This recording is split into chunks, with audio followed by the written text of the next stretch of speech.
Hello, everyone. If you like what I'm doing here, please consider subscribing, liking, and commenting. It would really help the channel out quite a bit. Thank you very much.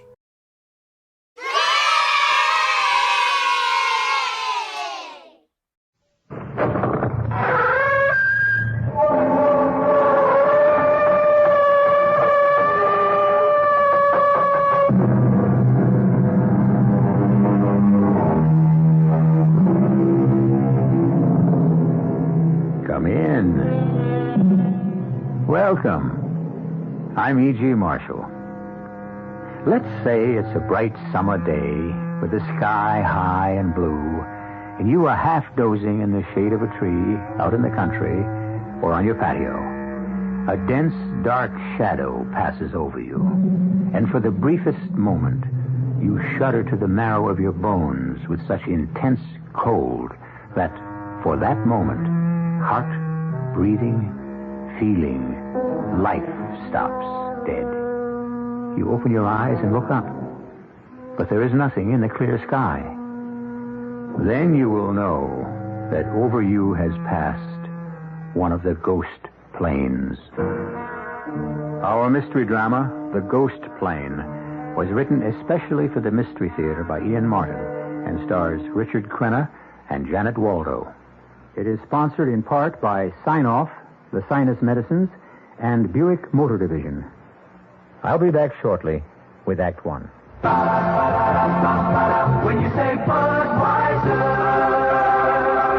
when you say Bud, you said a lot of things nobody else can say. When you say Bud, you say you care enough to only want the king of beers. When you say Budweiser, you said it. Anheuser-Busch, St. Louis. For a lot of people, a full-size car is a downright necessity. Buick understands that, which is why they build LeSabre, a car with lots of standard comfort and convenience, a big trunk, and honest-to-goodness elbow room for 6. Buick LeSabre, free spirit in the family size.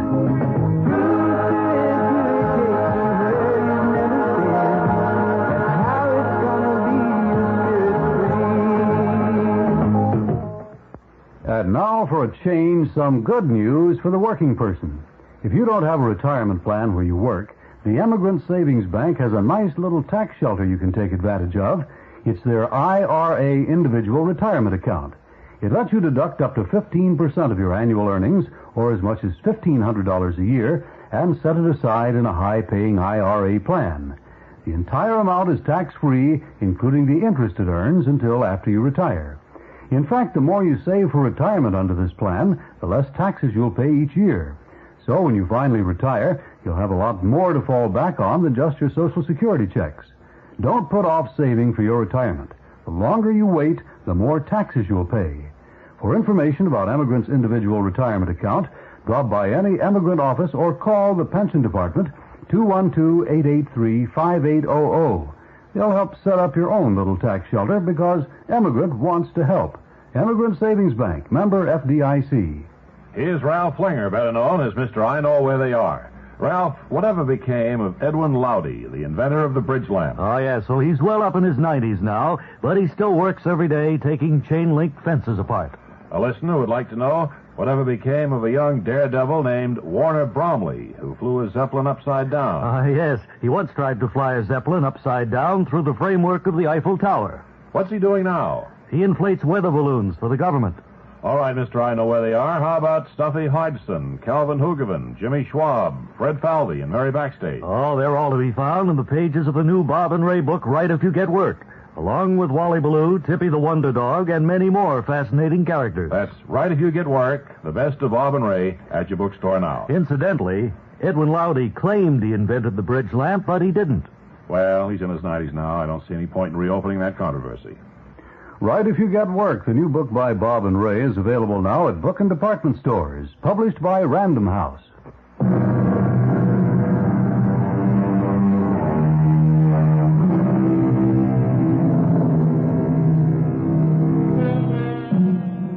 For all intents and purposes, the plane in which we are traveling is not different from any normal jet, a 707 or perhaps a DC-9, with two exceptions, perhaps. There is no first class, as if it were a charter plane, and it carries only two lone passengers, both of them apparently asleep. There are many other differences in this plane, but I leave you to discover those for yourself. Wake up, Jenny. Wake up, Jenny. Wake up, Jenny. Wake up, Jenny. Where am I? A plane? I wasn't going on a plane, was I? Who was I? If I am, where to? What for? I can't be awake. It doesn't feel... And yet I'm not asleep, I know that. I can hear the engines, feel the vibration. Oh, there's a stewardess.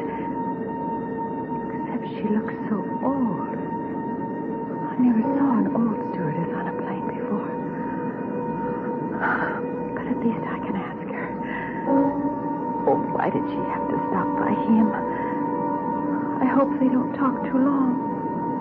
Herb Moss, wake up. Herb Moss, wake up. Herb Moss, wake up. I must have fallen asleep. It's funny, I don't feel tired. I can't remember. Chicago? St. Louis? No, I didn't have an out-of-town trip this week. Did I? It wasn't up at the lake. Yes, well, then, how... Oh, stewardess! Yes, sir. Can I help you? The seatbelt light is out, so I guess it's safe to smoke? In the rear of the plane, it is permitted to smoke. Well, thanks. Yeah, how about rustling me up a double martini, real dry, to go with that? Oh, I'm sorry, Mr. Moss. There are no drinks served on this plane. Not even a little wine with dinner? No meals are served either. No. That's the way it is with charter flights, huh? You could call this a charter flight. Yes, sir. It's not a through flight, I guess. There'll be some set-downs. That's correct, sir. Well, I hope for your sake business wasn't all that bad, just two of us. How many are you expecting at the next stop? I don't know that yet. Excuse me. I think I want it up front, Mr. Moss. May I be of assistance, Miss Waller? I know you're going to think this is real dumb of me, but I fell asleep, and waking up, I'm so spaced out, I can't remember. I mean, where are we going? I'm sorry, dear. I'm not allowed to tell you that. You mean I'm some sort of prisoner? Oh, no, not at all. You can go anywhere in the plane you like, except the cockpit, of course. Now, if you'll excuse me, I think perhaps the captain wants to talk to me. Well, no, wait, please. Oh, just a minute. There's so many things I want to ask you. It really wouldn't do any good. I wouldn't be able to answer. Well, just one thing. Is this some sort of a hospital plane or something? I've told you all I can tell you. Oh, Lord, what is it? Some awful dream. Oh, I'm scared. Oh, Mom. Pop. Someone, please. I'm so scared. Oh, excuse me, miss. Oh. Hi. Hello. Well, there are only two of us on the whole plane, so, well, to tell you the truth, I could use some company. So could I. Wait a minute. I'll slide over so you can sit down. Oh, thank you. My name is, just something that I should have it's my business card. Herbert Moss. I'm with Troy, Train, and Kenwood. That's an advertising firm. Well, as long as we're talking together, I think I should ask your name. Me? Oh, it's Jenny. Jenny, she called me. Oh, wait a minute. Let me look in my bag. There ought to be... Yeah, here. My ident card. Ginny Wallace. That's me. Lousy picture, huh? No, not at all. Nobody our age takes a bad picture.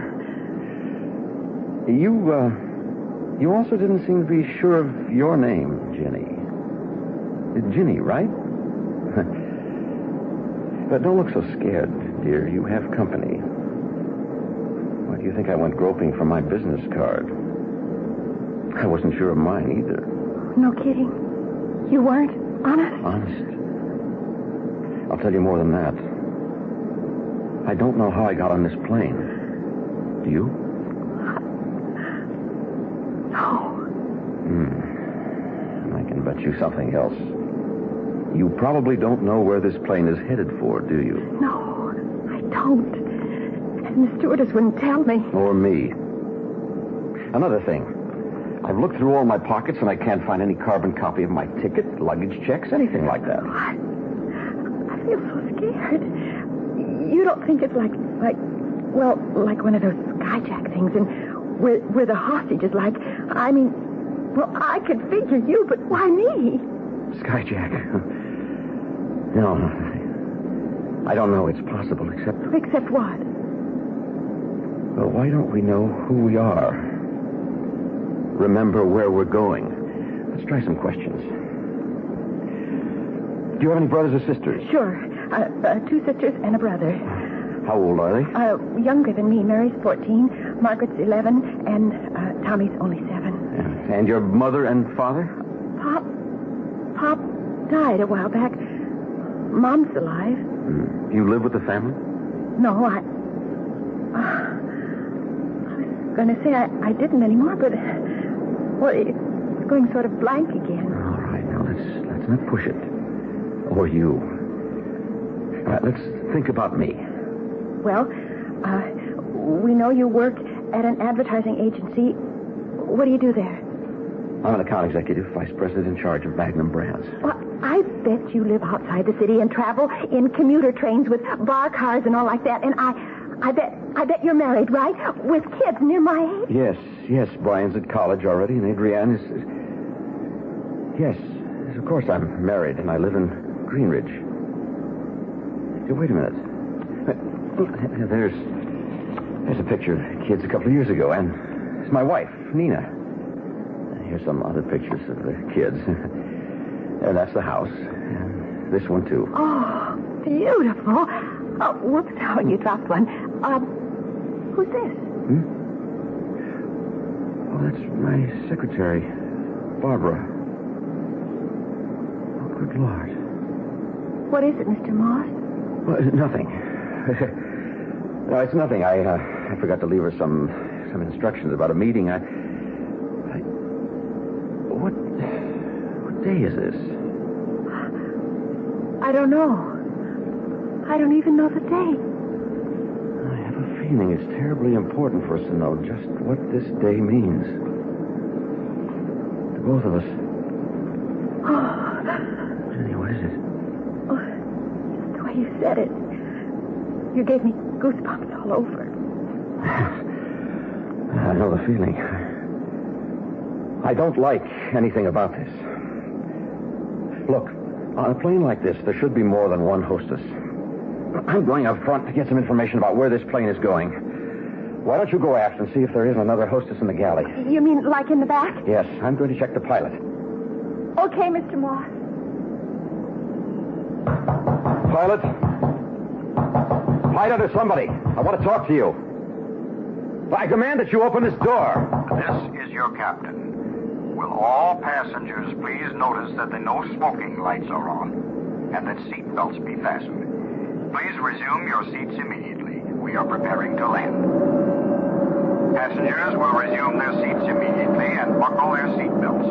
Please put out all cigarettes. We are preparing to land. Oh, we're falling, Mr. Moss. The plane is falling. No, it's all right, Jenny. We're just diving a bit deeply, that's all. I feel kind of sick to my stomach. Now, slide in and sit down. Sit down. That's the girl. Now, keep your mouth open and swallow. And fasten your seatbelt. Hold it tight. Now, listen to me. I don't know what you plan to do, but when we land, whatever it is, I'm getting off this plane. I'd advise you to do the same. I don't know. I mean, I've only Don't worry about that. I've got money and credit cards. You want to get off with me? Oh, yes. The moment I tell you to, snap open your seatbelt and head with me to the exit. This is your captain. We are about to land. Remain in your seats, as this will be a short stop. Do not unfasten your seatbelts on landing. We shall be taking off immediately. Pig's eyes, Skipper. What's that? Oh, we're down. That's funny. I never heard him drop that landing gear.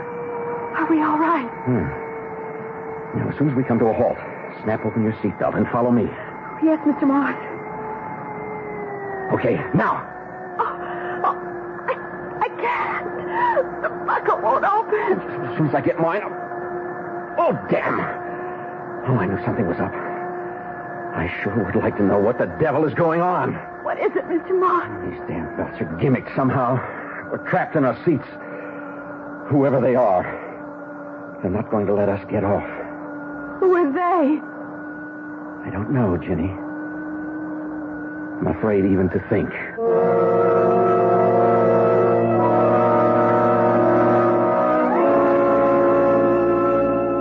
Still, it is a good question.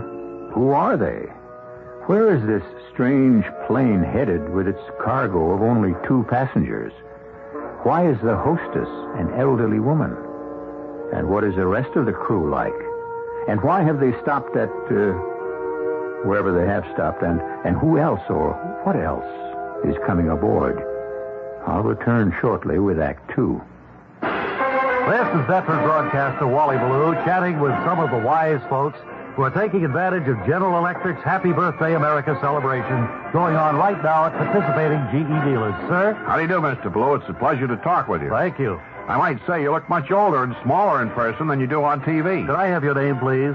Stilskin, R.P. Stilskin. And you're taking advantage of this big General Electric celebration going on right now. Sure am. What an array of super values. GE radios, tape recorders, stereo systems. I don't know what to buy first. Well, I might suggest a GE digital clock radio or one of a number of tape recorders. Buy one and you get a free Spirit of 76 portable AM radio. That's value. Hey, I'll do that. How long is this event going to last? Through March 15th. And this is Wally Ballou inviting everyone to visit a participating GE dealers and share in GE's Happy Birthday America celebration now.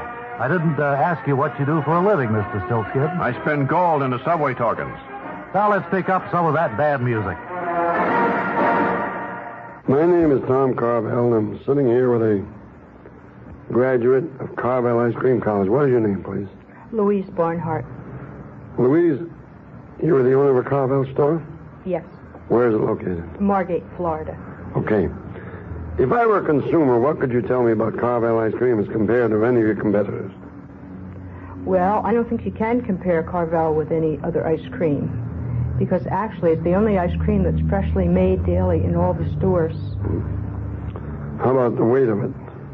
Well, it weighs much heavier than many other ice creams that we've tried. All right, the point we try to make is that if the integrity of the manufacturer is that great, why don't you put it in the package, okay? Now, if you weigh ice cream, Carvel, as compared to any other product, you'll find it's heavier. So you're a manufacturer selling retail, and you're located where again? Margate, Florida. Thank you. Did you know that the estrogen pills used by 4 million women may cause cancer? Do you know why it's taking 15 years to take Red Dye 2 off the market? Do you know that the civil war in Lebanon could become the 5th Arab-Israeli war? Do you know how all of these events and facts could affect you personally? Your answer should be yes, because you should be reading the National Observer. The National Observer is written for people who want more from a newspaper. And now you can get the next 26 weekly issues of the Observer for only $6. That's less than 23 cents a week. And the National Observer will send you free a 248-page book that will give you advice on coping with college costs, how to escape a fire in your home, how you can actually make money from your trash. It will show you how to stretch your dollars on all subjects, from staying healthy to taking better and less expensive care of your car. It's free if you subscribe to the National Observer now. Call 212-757-5150. That's 212-757-5150. Out of town, call collect.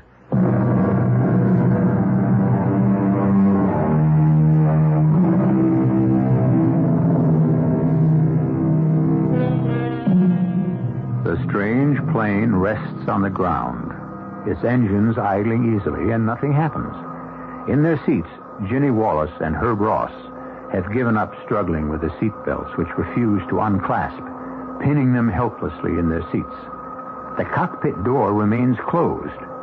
The sense of unimaginable and pending action is so palpable that both have dropped their voices almost to a whisper. Can you see where we are out the window? Nothing. No, rub the window off. I can't reach. I did, but it's just that white mist, sort of like a cloud. I mean, outside. No lights? No movement you can see? No. What's going to happen to us? I don't know. What's that? Bring them on board. Who is it? I can't see over the back of the seat. I don't know about the passengers, but it's the stewardess who was up front. How did she get to the rear of the plane? I don't know. That's it. Mr. Schaefer in K1. Strap him in and... Stewardess? In a moment, Mr. Morris. Miss Newman in S1 and Mr. Downing in S2. Make them secure. Stewardess, I demand to be released and let off at this stop. Thank you, boys. As soon as you're out, we'll button up and take off. Stewardess! Do you hear me? Didn't you hear? Why won't you listen? We are in the takeoff run. Please do not smoke and make sure that all safety belts are fastened. Not release until a light goes on. Not release. That's who has a chance. Can't you stop it, Mr. Moss? Some way. Yes, I can't, Jen. I think you must be beginning to realize that as well as I do. Wake up, Daddy Schaefer. Wake up, Daddy Schaefer. Wake up, Daddy Schaefer. Wake up. Where am I? What is this? A plane? Are you quite comfortable, Mr. Schaefer? Who the devil are you? The stewardess. You gotta be kidding. An old dame like you? Hey, what kind of an airline is this, anyhow? At the proper time, you'll know. Excuse me, I have other passengers to attend to. Wake up, Carol Newman. Carol Newman. Carol Newman. Carol Newman. I don't want to wake up. I don't ever want to wake up. I took care about that. What am I doing on a plane? Who's this guy next to me? I don't fly tourists. Wait a minute. Let me think. Wake up, Bruce Dowling. Wake up, Bruce Dowling. No. Oh, no, I couldn't. Not now. Not now. I made the big chance. I can't blow it. I can't. Only I have. I know it. Damn motor is still running. It's still... What? I'm not under the car. I'm on a plane. It's all right. It must be all right. Quite all right, Mr. Downing. Yeah? I say for the moment, it's quite all right. Where are we headed? On the passage you booked. Now, if you'll excuse me, I have to make quite a few preparations. Hey, wait a minute. Damn. What's the matter with this buckle? He's messing around with it. I tried. Some new safety gimmick, I suppose. Won't release till the seatbelt light goes off. Oh, well. What's the difference? You mind if I smoke? No. If you have a stick, I'll join you. Oh, no grass, ma'am. I mean, I'm strictly keep off the grass these days. Just straight old filter tip. Did I ask for anything more? You didn't have to. We're two of a kind. Right? And what does that mean? We've been down a lot of the same roads. Yeah. I've been down the same roads, I guess. Just a few more of them than you, Sonny. You weather pretty well.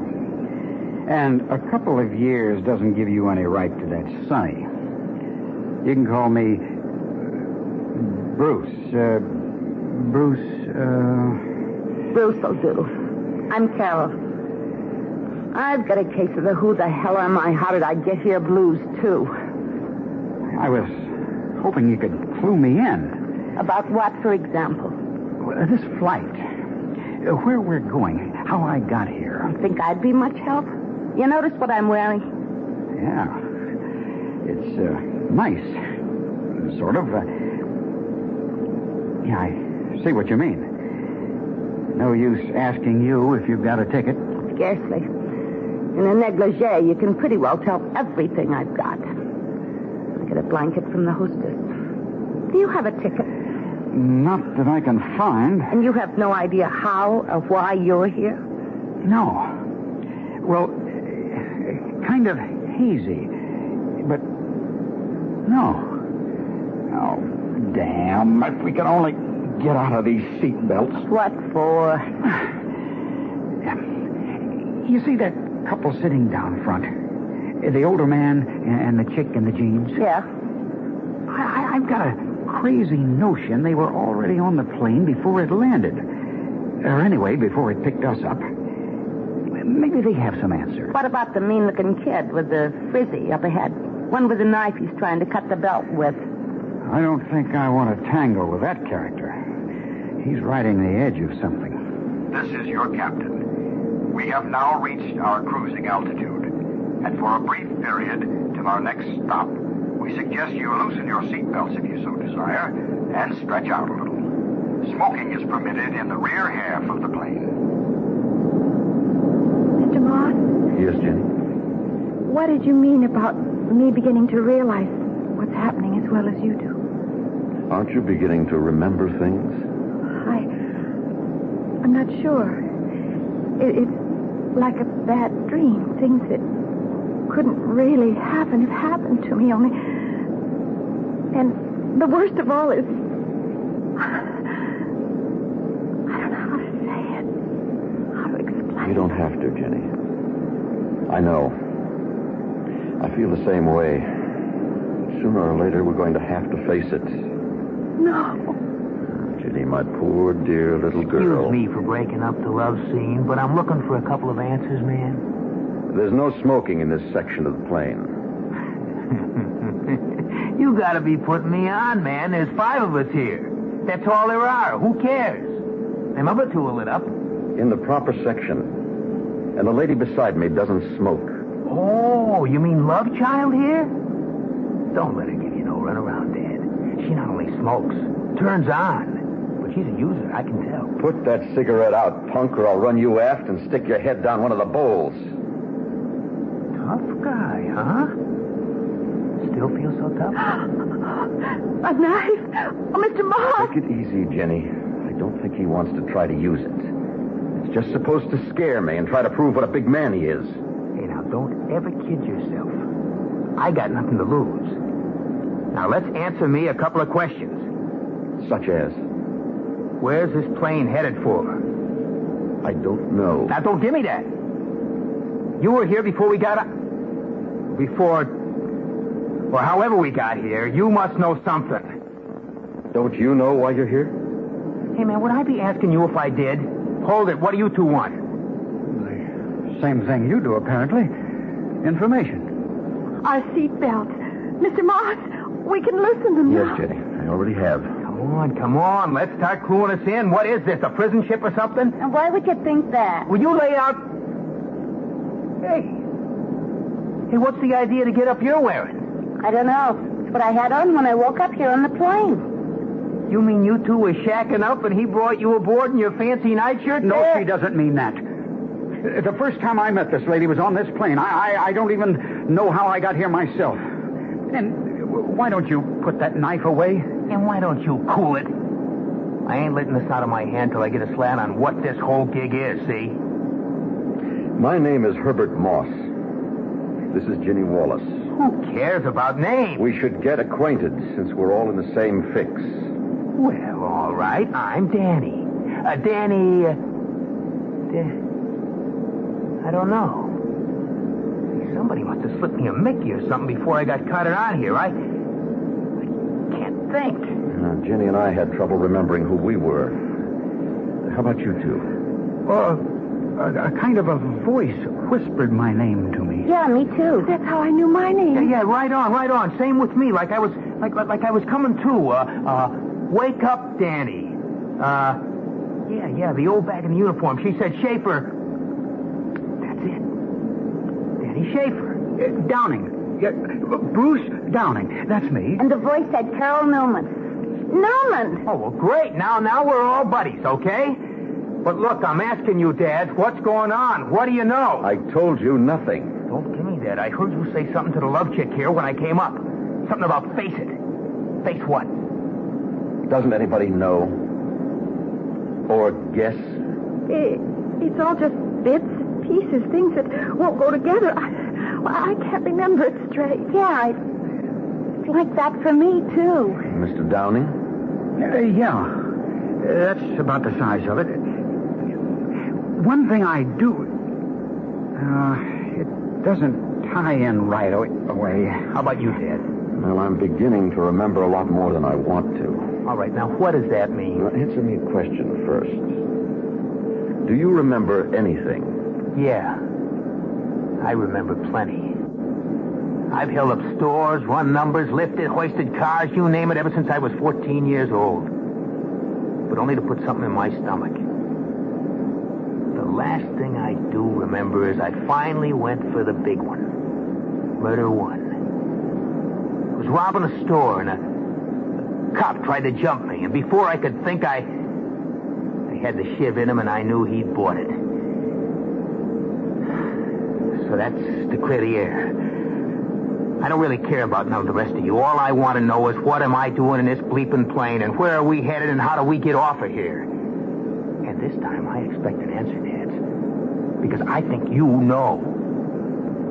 I don't know exactly. I'm only guessing. For two reasons.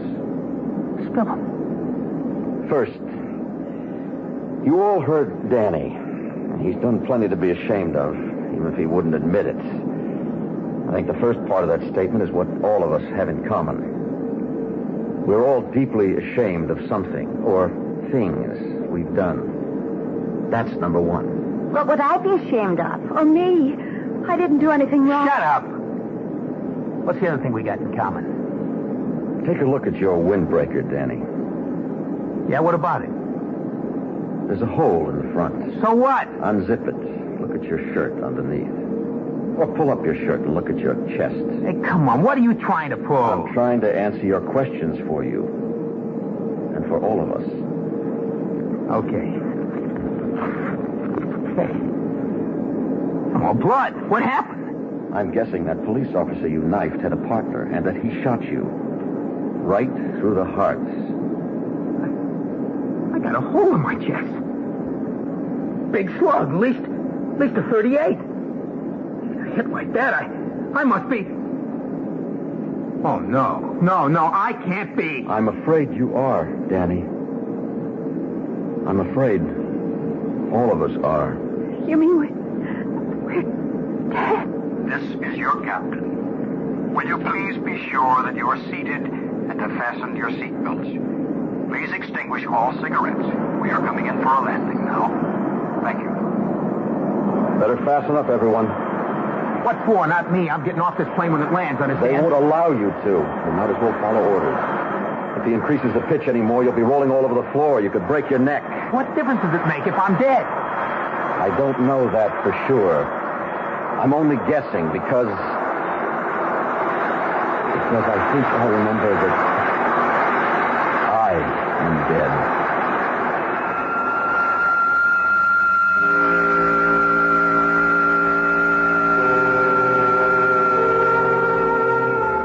Has Herb guessed the truth?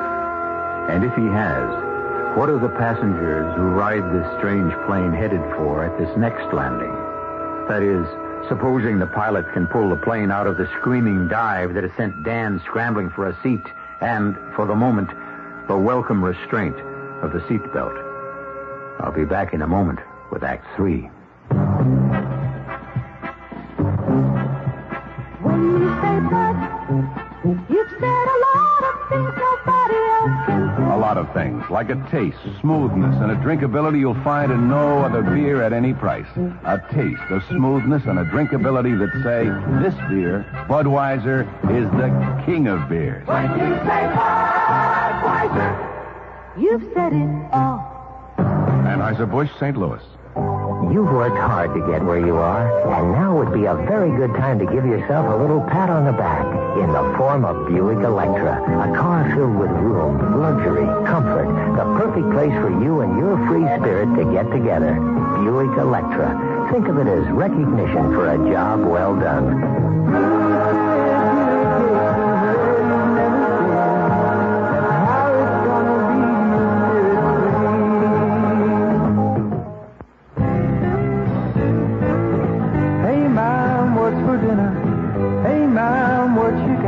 What's for dinner? Your ShopRite has the answer.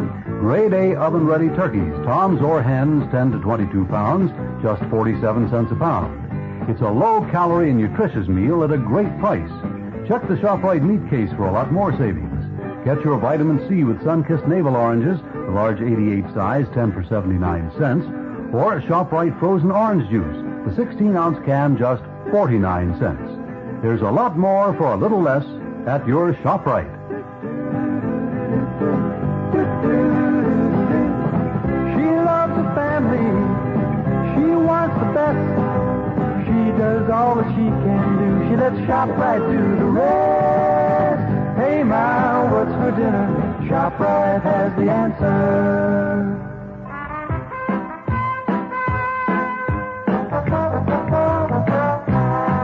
New York in the 1890s. Mr. Louis Sherry's New York, a city of elegance.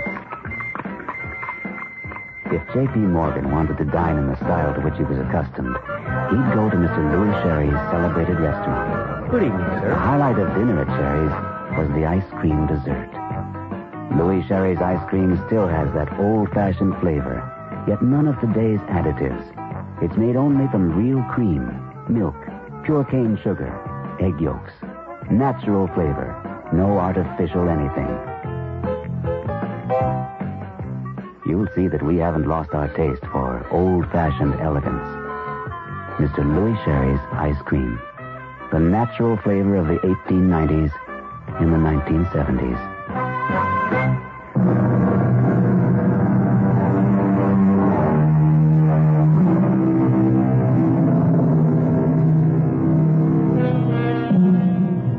Again, the great plane lies earthbound, or at least not in the act of flying.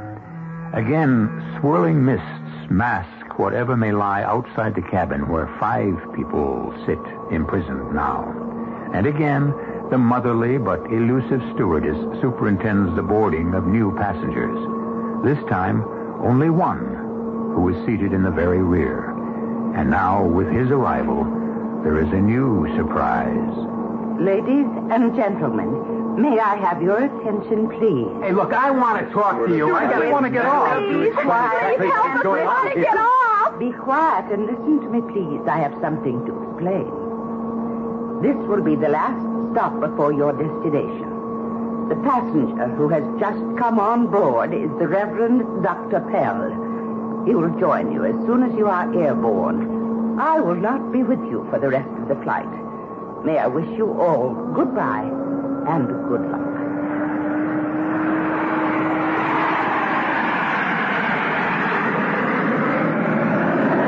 Wake up, Morgan Bell. Wake up, Morgan Bell. Wake up, Morgan Bell. Oh, my beloved father, I do remember that article of the Acts of Religion which does concern the wicked, and such be void of a lively faith. Must I then be denied the partaking of the body of Christ in the use of the Lord's Supper? What happened? Nothing. We just stopped climbing and leveled off. Then that means the seatbelt light should be going on any minute, and then the horn will tell us that we can get off and get out of here, right? I suppose so, for all that means. Hey, look, we ain't dead. I ain't buying any of that bull, understand? Now, I gotta get to a dock and fix me up. Won't do any good. Too late. How do you know? I mean, what makes you so sure? Because I have a hole in my chest to match yours. Look. Your shirt is covered with blood. Oh. I had everything. A loving wife, fine children, successful career. I'm 48 years old. And my secretary was 22. I took advantage of her.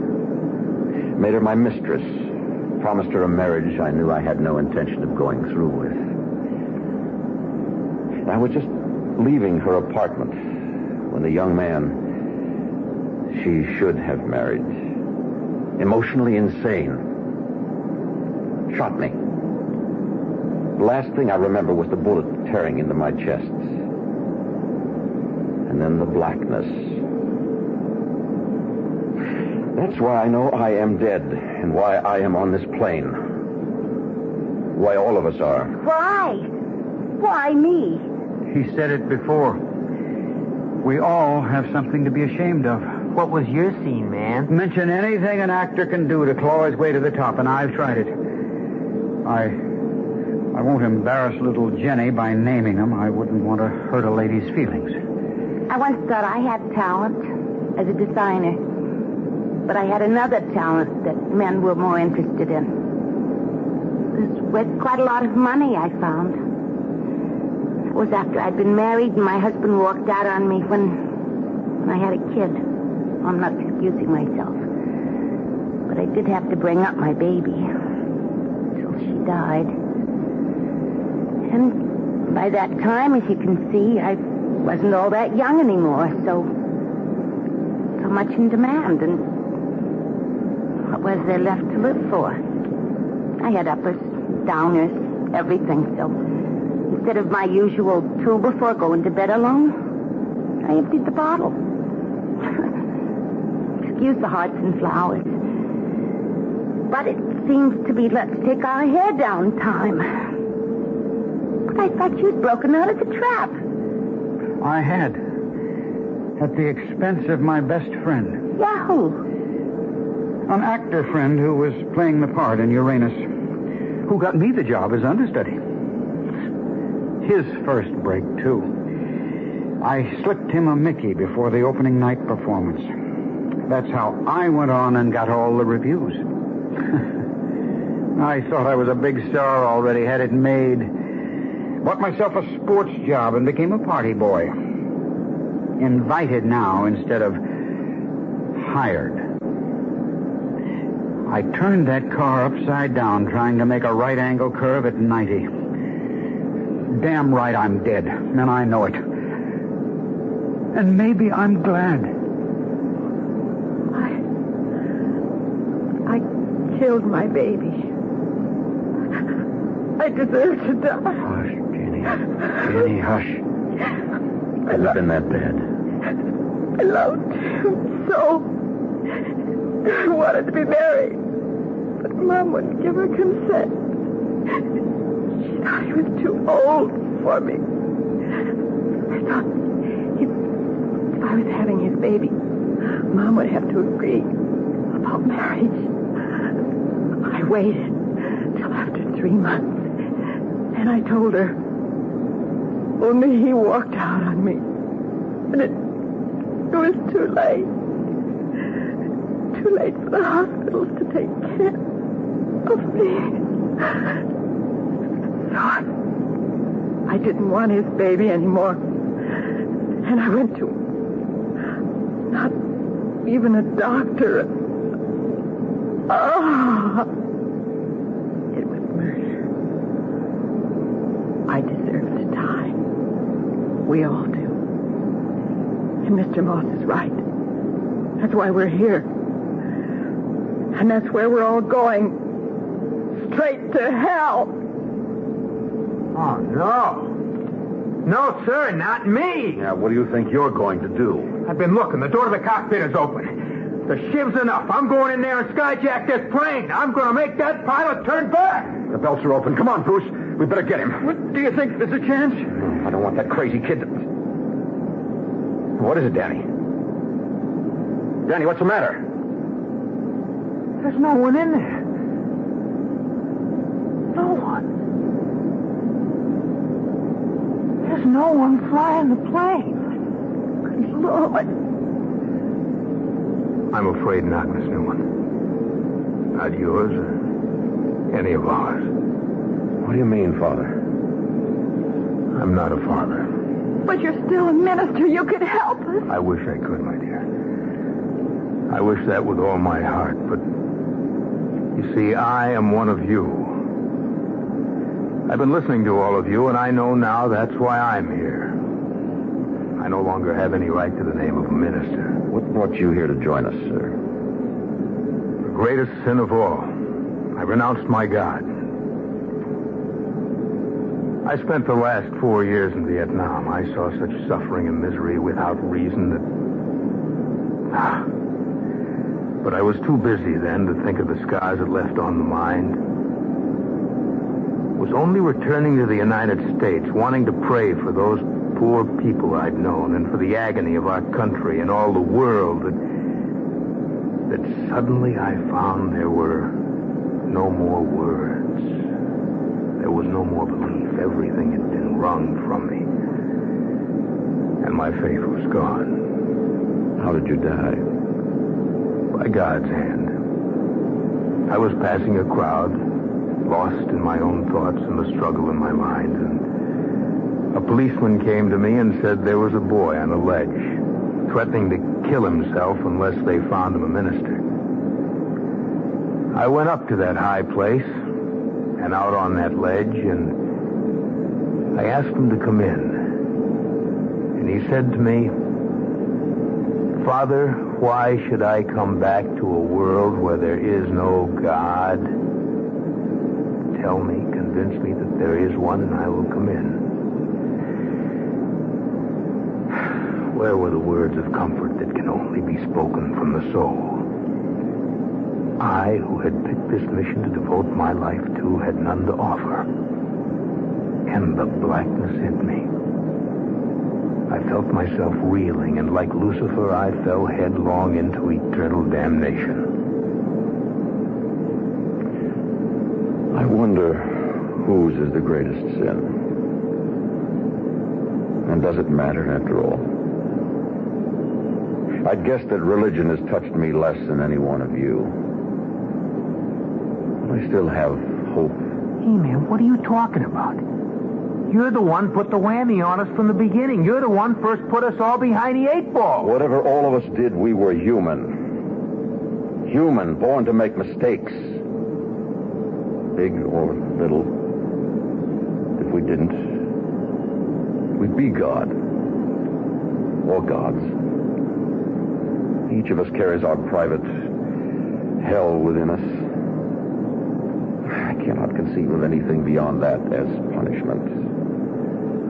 The whole idea of God surely means compassion. What's that? We're landing. Without any approach? In midair?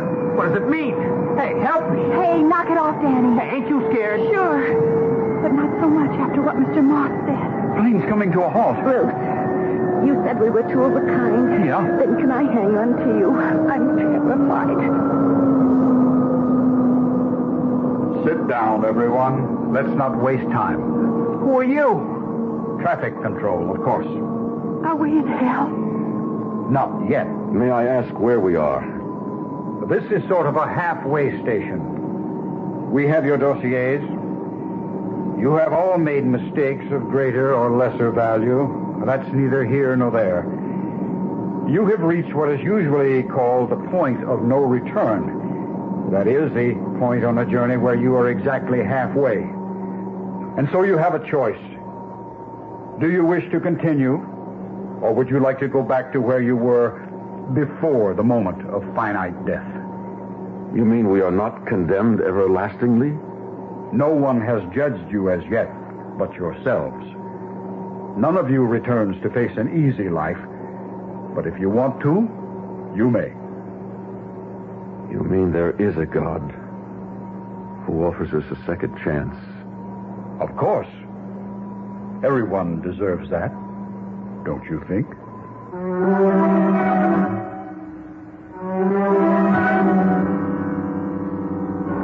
I wonder if the memory of this tale will haunt you.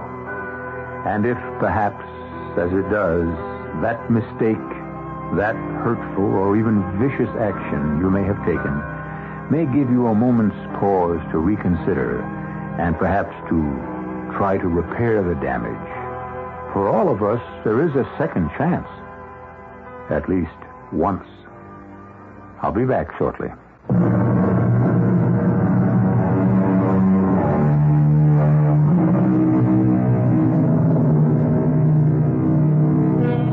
Our cast included Richard Crenna, Janet Waldo, Casey Kasem, Virginia Gregg, and Sam Edwards.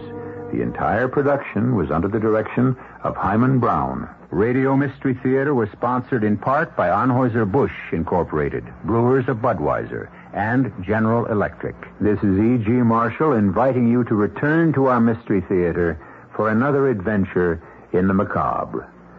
Until next time, pleasant dreams.